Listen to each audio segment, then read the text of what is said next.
ऐसे करते बैला है रे जान दे ता ता ता ता ता हरि हरि हरि हरि ता ता ता हर हर हर ता ता ता ता ता और अरे यह तो चैतू का आसन लगा थे गोंदा रख दो वो चैतू का है का? हाँ जी चैतू काका ताए काका ए काका कहाँ जाता सतक लकर धकर आना तो कन बैठ ले हो आवत हूँ जय शिवा जय बूढ़ा दे बेटा ये दे रायपुर जा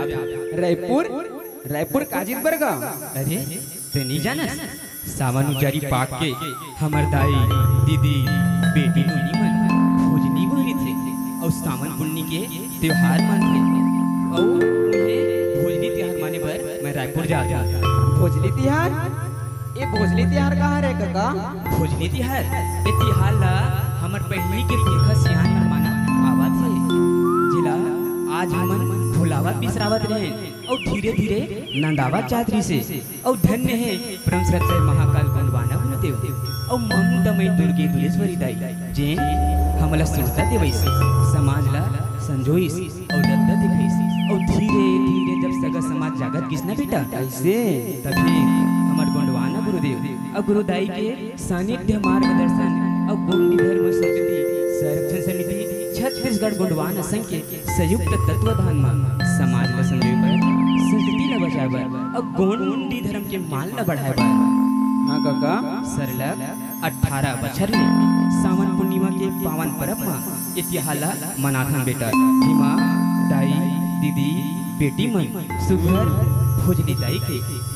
6 दिन के सेवा ला करके 7वां दिन में दुरिहा दुरिहा ले भोजनी दाई ला धर के तिहार माने ला थे जिमा सुघर बाजा गाजा ला बजावत करम मसुआ ला नाचत हमर पुरखा के चिन्हा बूढ़ा दरिया में भोजनी दाई ला स्नान करवा था ए देख तोर संग गोठियावत गोठिया तो अब बद बेर होगे बेटा ले मैं जावा था रा काका ये दे मोरो को तो सिर आगेगा चलना ले तो चल भाई भोजली दाई के महिमा दर्शन ला कर लेते हो काका ऐसे ले चल भाई हर ता ता ता ता ता चल रे बैला मैं रायपुर जाऊं भोजली दाई के दर्शन करके आऊं रे चल चल चल चल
झंडा लहराते रहे। निवेदन आप सभी से। क्या बात, गुणवाना के लड़का सुंदर प्रस्तुति।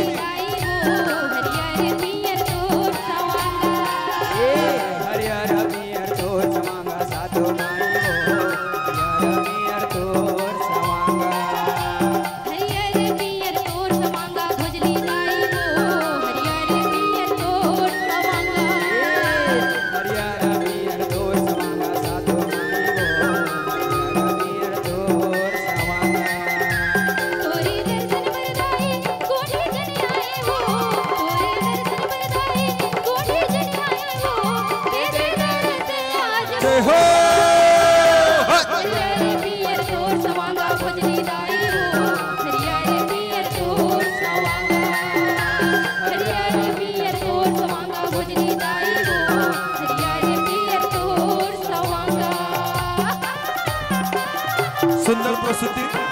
गुणवाना के लड़का कर्मणी दंगल संयुक्त जिला बेमेतरा और कबीरधाम। क्या बात है।